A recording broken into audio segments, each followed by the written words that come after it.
So today is such a pleasant weather and welcome to my YouTube channel. Today's topic is friction.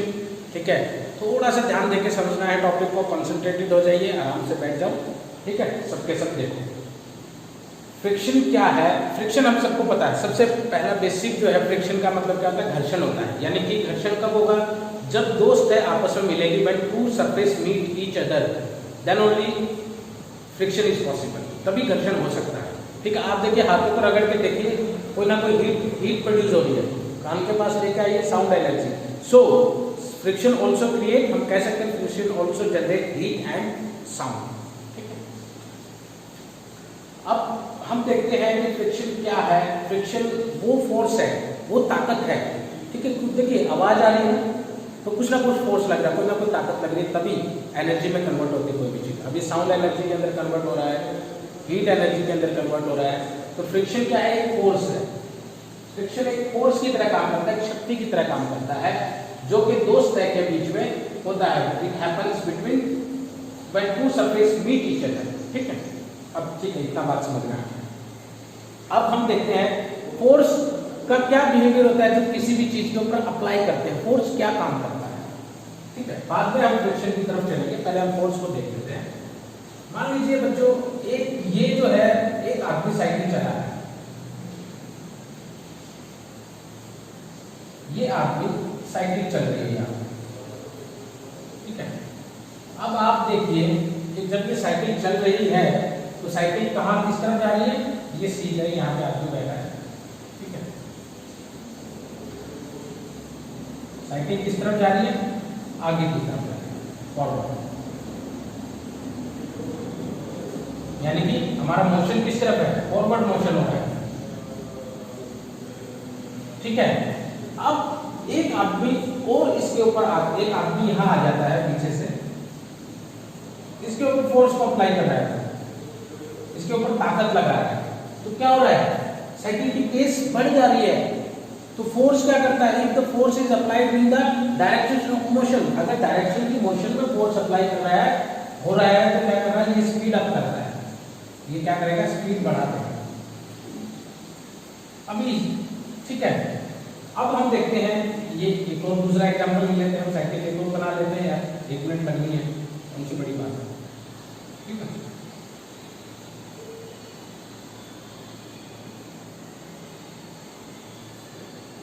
ठीक है, अब देखिए ये जो है, अब ये आदमी क्या कर रहा है? इस बार इस केस में, सेकंड केस में क्या कर रहा है? फोर्स यहां आ गया, ये इसके आगे साइकिल के. ठीक है, यहां से ये इसके ऊपर अप्लाई कर रहा है फोर्स, ताकत लगा रहा है इस तरफ. लेकिन मोशन किस तरफ है? मोशन तो इस तरफ है, फॉरवर्ड आगे की तरफ है.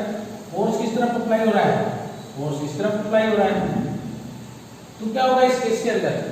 अगर फोर्स अप्लाई हुआ था मोशन की डायरेक्शन में, तो हमने क्या पाया? हमने देखा कि भाई स्पीड और बढ़ रही है, क्योंकि मोशन की डायरेक्शन में फोर्स अप्लाई हो रहा है. यानी कि अगर आप चल रहे हैं और पीछे से अगर तेज हवा आती है तो आपकी गति भी बढ़ जाएगी. ठीक है, और अब आप इस केस के अंदर देखिए, फोर्स अप्लाई हो रहा है अपोजिट डायरेक्शन में और मोशन हो रहा है फॉरवर्ड डायरेक्शन में. तो क्या हो रहा है? साइकिल स्लो हो रही है, स्पीड स्लो हो जा रही है. एंड स्टॉप ऑल्सो, थोड़ी देर में रुक भी जाएगी. ठीक है, तो आप देखिए कि अगर ये क्या चीज है जो किसी भी चीज को आगे या पीछे लेके जाती है, रोकती है? क्या चीज है? फोर्स है वो. तो इससे ये प्रूव हो जाता है कि ताकत वो चीज है, वो फोर्स वो चीज है कि जो किसी चीज का अगर वो डायरेक्शन, अगर मोशन की डायरेक्शन में अप्लाई होगी तो स्पीड को बढ़ा देगी, मोशन के विपरीत होगी तो स्पीड को कम कर देगी. तो वो क्या चीज है? फोर्स है. ये फोर्स है जो किसी भी चीज को आगे या पीछे करता है. ठीक है, किसी भी चीज का जो मूवमेंट होता है, डिस्प्लेसमेंट होता है, चेंज इन वेलोसिटी होता है, यानी गति के अंदर चेंज होता है, एक्सीलरेशन के लिए, सभी चीजों के लिए फोर्स रिस्पॉन्सिबल है. ये चीज हमारी साफ हो गई है एक बार. ठीक है, अब देखिए फ्रिक्शन के ऊपर आ जाते हैं. फ्रिक्शन कब होता है? When two surface meet each other. Friction इस तरह का होता है, स्टैटिक, यानी कि जब कोई गति ना हो. स्टैटिक का मतलब होता है स्थिर. जब कोई गति ना हो रही हो तो उस वक्त जो फोर्स अप्लाई हो रहा है दो सरफेस के बीच में, वो क्या होगा, फ्रिक्शन होगा। ठीक है। अब डायनामिक फ्रिक्शन क्या होगा, स्लाइडिंग डायनामिक फ्रिक्शन दो तरीके का होता है। ये होता है मोशन के अंदर, यानी कि इसको काइनेटिक भी बोल सकते हैं। ठीक है, ये होगा मोशन के अंदर, या तो कोई चीज स्लाइड कर रही है तो ये क्या होगा, डायनामिक हो गया। रोलिंग, कोई चीज रोल कर रही है, जैसे कि साइकिल आगे चल रही थी, उसको रोलिंग फ्रिक्शन बोलते हैं। तो ये फ्रिक्शन वर्ड क्या क्या है, ये हमारा क्लियर हो गया ना, ये फोर्स है, ये किसी प्रकार की शक्ति है। अब ये देखते हैं शक्ति किस तरह से काम करती है और ये क्यों जरूरी है। ये जरूरी भी बहुत होती है भाई, कभी ये सोचो फ्रिक्शन जरूरी नहीं है। अगर फ्रिक्शन नहीं होगा ना तो आप लोग जमीन के ऊपर खड़े नहीं हो सकते, आप जमीन के नीचे चले जाएंगे। देखिए, तो चलो इसके बाद ऊपर बात में आते हैं। पहले हम स्टैटिक फ्रिक्शन को समझते हैं। ये एक बड़ा सा ब्लॉक है, ठीक है।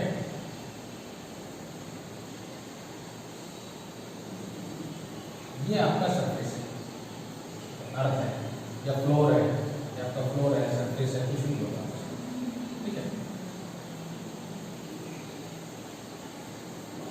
अब देखो, आपको ये बहुत प्लेन दिखाई दे रहा है एकदम से, इसके ऊपर कोई आपको क्या लग रहा है, फ्रिक्शन नहीं। अगर इसके ऊपर भी हम जूम करेंगे ना, जूम करके देखेंगे, बोर्ड के ऊपर भी अगर व्हाइट बोर्ड पर भी हम जूम करके देखेंगे तो हमें छोटे छोटे गड्ढे मिलेंगे, लेकिन वो हमें क्या होता है, नेकेड आई से नहीं दिखते हैं, ठीक है। और यही कॉज होता है फ्रिक्शन का। अगर मैं इसके ऊपर हाथ को ऐसे करता रहूँ तो हाथ के अंदर हीट जनरेट होगी और ऊपर नीचे करने के लिए फोर्स भी लग रहा है, क्योंकि हाथों के अंदर भी छोटे छोटे पोर्स हैं, गड्ढे हैं, और बोर्ड के ऊपर भी छोटे छोटे गड्ढे हैं जो कि नेकेड आई से नहीं दिख रहे हैं, माइक्रोस्कोप से दिखेंगे वो गड्ढे, ठीक है। अगर हम इसको थोड़ा सा, अगर हम इस एरिया को जूम कर देते हैं, अगर इसको हम क्या कर देंगे, जूम कर देंगे, तो आप पाएंगे यहाँ पे थोड़ी थोड़ी इरेगुलरिटीज हैं और सरफेस के अंदर भी इरेगुलरिटीज हैं। इसको यहाँ पे जूम कर लो, अब देखो, देखो यहाँ पे इरेगुलरिटीज है, इनको क्या बोलेंगे, इरेगुलरिटीज। अब यहाँ पे हम सरफेस को जूम कर लेते हैं, सरफेस को हमने जूम कर दिया है, तो हमने देखा कि भाई यहाँ सरफेस के अंदर भी छोटे छोटे गड्ढे हैं। अब दोनों, अगर ये देखिए, ये और ये अगर आपस में मिलता है तो कुछ इस तरह का बन जाएगा, एक दूसरे के अंदर फंस जाएंगे, ठीक है। यही है फ्रिक्शन का कारण, यही है वो आपका फ्रिक्शन का कॉज ऑफ फ्रिक्शन, जो कि किसी भी ऑब्जेक्ट को स्टैटिक रखता है, स्लाइड होने से बचाता है। अब ये एक दूसरे के अंदर फंसने की वजह से क्या होता है, पकड़ बनती है, जिसकी वजह से सरफेस, जो जी सॉलिड सरफेस होना चाहिए, ठीक है, ये सरफेस क्या करेगा, ये वर्टिकल पोजीशन में फोर्स को अप्लाई कर रहा है, ये फ्रिक्शन दे रहा है, फोर्स को अप्लाई कर रहा है, ठीक है। अब ये जो आदमी है, ये आदमी यहां खड़ा है,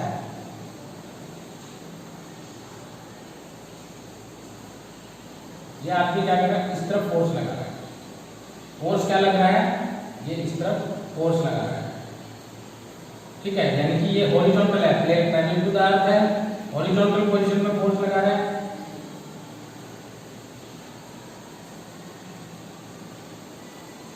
किसी भी चीज को आप तक खिसकाना है तो उसमें ताकत क्यों लगती है, यही रीजन है, क्योंकि जो सरफेस है ये ऊपर की तरफ फोर्स लगा रहा है और आप आगे की तरफ फोर्स लगा रहे हो, तो वो चीज क्या होगी, वो चीज स्थिर पोजीशन में रहेगी।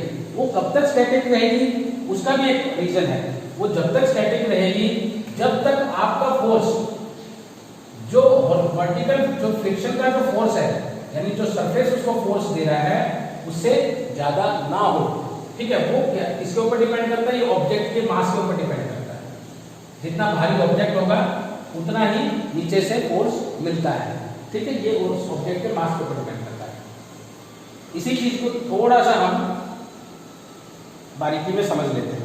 ये तो क्लियर हो गया था कि फोर्स एक ऐसी चीज है जो किसी भी ऑब्जेक्ट को रोकती है, तो यहाँ पे अगर वो चीज रुक रही है तो कोई ना कोई फोर्स है, ठीक है, ये क्लियर हो गया था ना पहले साइकिल वाले एग्जांपल से। फोर्स ही है जो किसी चीज को रोकता है और फोर्स ही है जो किसी चीज को आगे जाने में हेल्प करता है। ये पहले वाले एग्जांपल साइकिल वाले एग्जांपल से हमारा क्लियर हो गया। तो ये भी वो है वो फोर्स, यही है वो फ्रिक्शन, और इसको जब तक स्थिर पोजीशन में है इसको हम बोलेंगे स्टैटिक फ्रिक्शन, यानी कि उसके अंदर कोई गति नहीं है। अब वो जब तक कब तक उसके अंदर कोई गति नहीं होगी, अब कब तक कोई गति नहीं होगी वो देख लेते हैं हम। इस आदमी ने फोर्स लगाया पहले फोर्स में इस आदमी ने फोर्स लगाया 100 न्यूटन,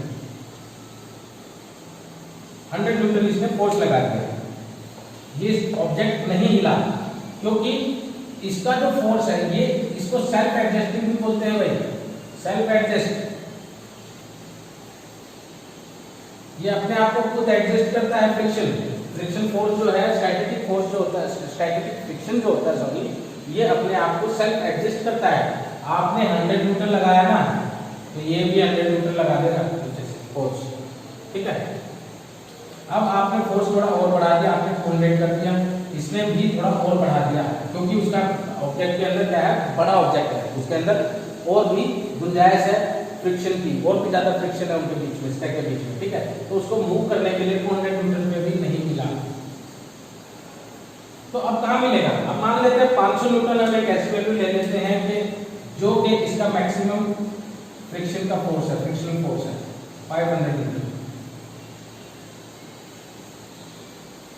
तो क्या होगा, 500 न्यूटन पे भी ये नहीं लाया क्योंकि क्या हो रहा है, आपकी फोर्स की वैल्यू और जो है इसकी फ्रिक्शनल फोर्स की वैल्यू दोनों की एक है, सेम हो गई है। लेकिन ये क्या है, मैक्सिमम भी आ गया है, ये मैक्स भी हो गया, ये आपका फ्रिक्शन मैक्स भी बोल सकते हैं कि भाई अगर जैसे ही उस इंसान ने 501 न्यूटन फोर्स लगा दिया, वो ये जो बड़ा सा ऑब्जेक्ट है ये अपनी जगह से आगे हिल जाएगा, क्योंकि ये जो फोर्स इस तरफ से लगा रहा है, हॉरिजॉन्टल फोर्स क्या हो गया है, हॉरिजॉन्टल फोर्स आपके फ्रिक्शनल फोर्स से बढ़ गया है। जैसे ही हॉरिजॉन्टल फोर्स आपके फ्रिक्शनल फोर्स से जिस डायरेक्शन में आप फोर्स लग रहा है उनमें से जो भी फोर्स जाता है, ये फोर्स अगर उसके अंदर बढ़ गया तो उस ऑब्जेक्ट के अंदर गति आ गई और वो ऑब्जेक्ट आगे की तरफ मूव करने लग गया, मोशन में आ गया। जैसे ही वो ऑब्जेक्ट मोशन के अंदर आ जाता है वो बन जाता है आपका स्लाइडिंग फ्रिक्शन, यानी कि डायनेमिक फ्रिक्शन, ठीक है। अब इसको थोड़ा सा हम ग्राफ के ऊपर समझने की कोशिश करते हैं।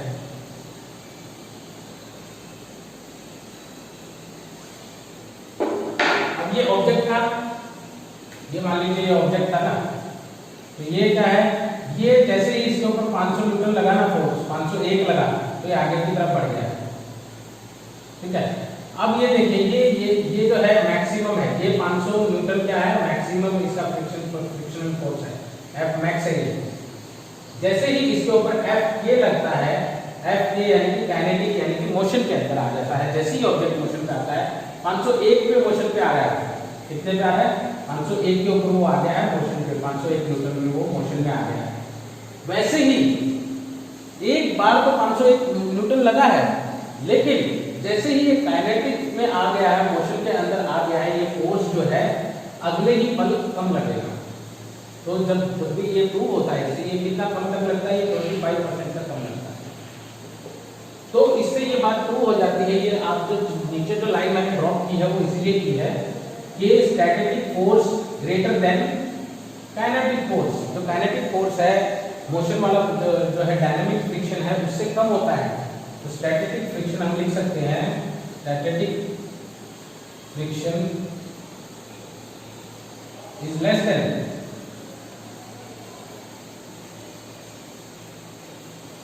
काइनेटिक फ्रिक्शन, काइनेटिक फ्रिक्शन से कम होता है, ठीक है। अभी इसका एक और एग्जांपल मैं आपको, क्यों कम होता है उसका एक और एग्जांपल मैं आपको देके समझाता हूँ, ठीक है। मान लीजिए ये एक बॉक्स है, ये खाली एक बॉक्स है और यहाँ पे आपने एक रस्सी बांधी, आप इसको खींच रहे हैं, अपने आप को रख के देखिए, ये खाली बॉक्स है, एम्प्टी बॉक्स है, आप इसको खींच रहे हैं, प्लास्टिक का बॉक्स है हल्का सा, आपने थोड़ा सा झटका दिया, ये बॉक्स डिस्प्लेस होके आ गया, इसके तो मोशन आ गया, ये यहाँ पर पहुँच गया, ठीक है। ये डिस्प्लेस होके यहाँ आ गया, ये डिस्प्लेस होके यहाँ, ठीक है। अब देखिए, अब इस डब्बे के अंदर हम क्या करेंगे, ईंटें डाल देंगे,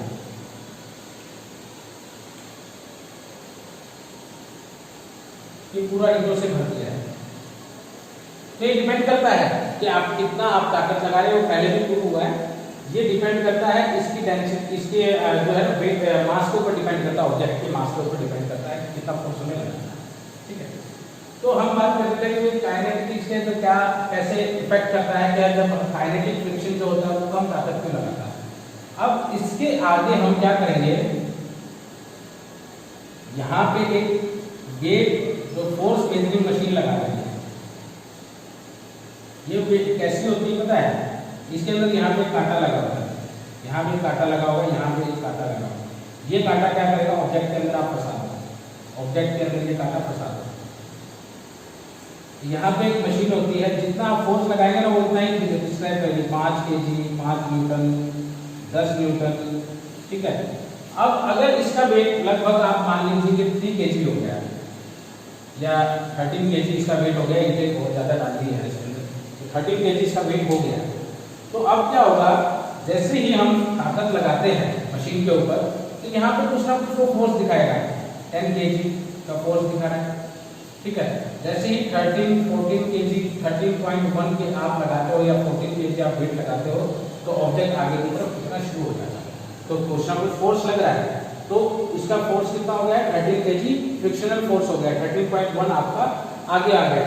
लेकिन जैसे ही ऑब्जेक्ट आगे खिसका जा रहा है, आगे खिसका जा रहा है ना, आप देखना कि फोर्स जो है वो 12 या 13 kg, 11-12 kg तक रह जाएगा, उससे रिड्यूस होगा लगभग तकरीबन 25%। ये सरफेस के ऊपर डिपेंड करता है, सरफेस कैसा होगा उसके ऊपर भी डिपेंड करता है। लेकिन ये लगभग क्या है, जो काइनेटिक फ्रिक्शन है वो स्टैटिक फ्रिक्शन में जिस टाइम स्थिर है उस टाइम सबसे ज़्यादा ताकत लगती है। जैसे ही चीज़ मोशन के अंदर आ जाती है तो हमारी ताकत भी लगना कम हो जाती है। तो ये काइनेटिक फ्रिक्शन जो होता है उससे कम होता है। ठीक है, अब बात करते हैं कि भाई ठीक है, ये हमें समझ में आ गया।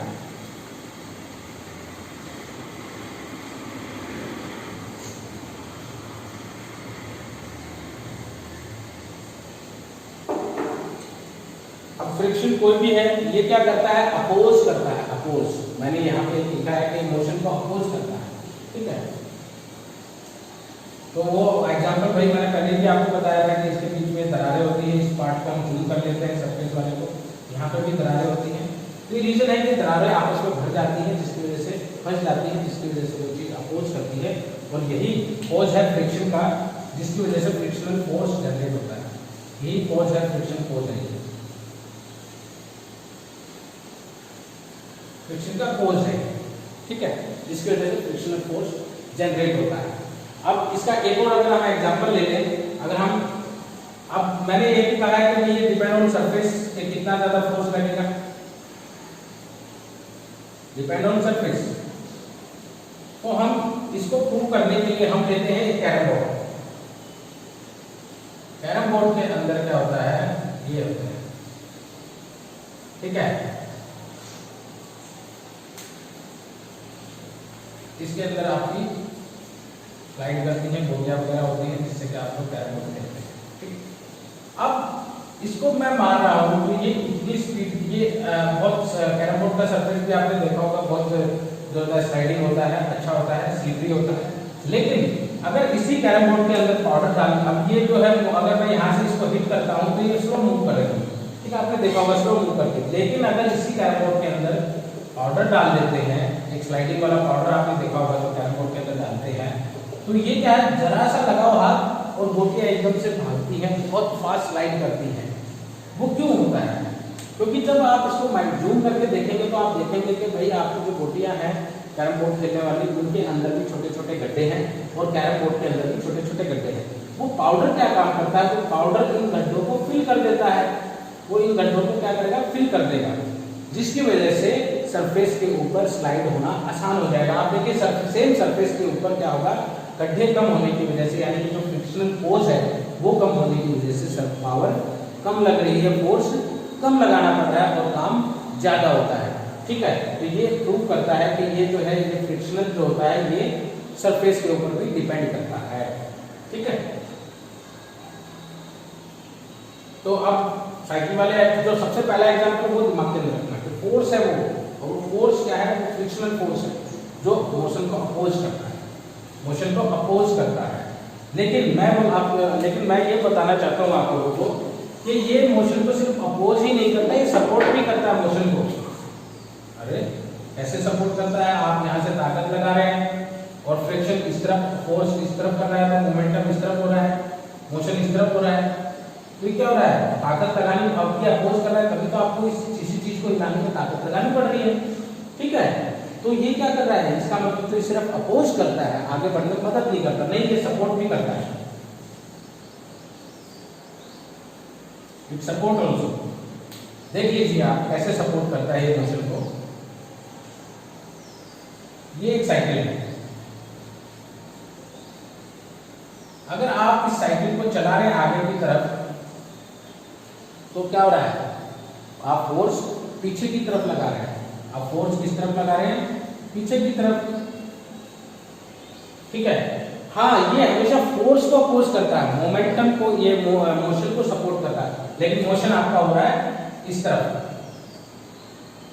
ठीक है, मोशन हो रहा है इस तरफ, फोर्स लग रहा है इस तरफ, तो फ्रिक्शन किस तरफ काम कर रहा है भाई, फ्रिक्शन तो हमेशा फोर्स की अपोजिट डायरेक्शन में काम करता है। तो आप अगर पीछे की तरफ कर रहे हैं तो फ्रिक्शनल फोर्स कहाँ लग रहा है, एफएफ कहाँ लग रहा है आपका एफएफ भी आपको आगे की तरफ कर रहा है, यानी कि मोशन की डायरेक्शन में आपको सपोर्ट कर रहा है। तो इस केस में देखिए, आप लोग साइकिल चलाते हैं तो क्या हो रहा है, आप पीछे की तरफ ताकत लगा रहे हैं, पैडल को आप इस तरह से घुमाते हैं, फोर्स आपका पीछे लग रहा है, लेकिन क्या हो रहा है, आप फ्रिक्शन आपको आगे लेके जा रहा है, हेल्प कर रहा है आगे बढ़ने में, मोशन की तरफ हेल्प कर रहा है। तो ये क्या है, opposing as well as supporting force होता है आपका फ्रिक्शन। ठीक है, ये हेल्पफुल भी करता है और यही है जो आपको आगे जाने से अपोज भी करता है। तो भाई इतना ये समझ में आ गया होगा, होप ऑल वेल, सभी ठीक होंगे। इसमें एक और बात जो है मैं आप लोगों को बता दूं कि देखिए, जब कोई ऑब्जेक्ट स्टैटिक जो फ्रिक्शन है ना, वो बड़ा होता है स्लाइडिंग से यानी कि फिसलने से।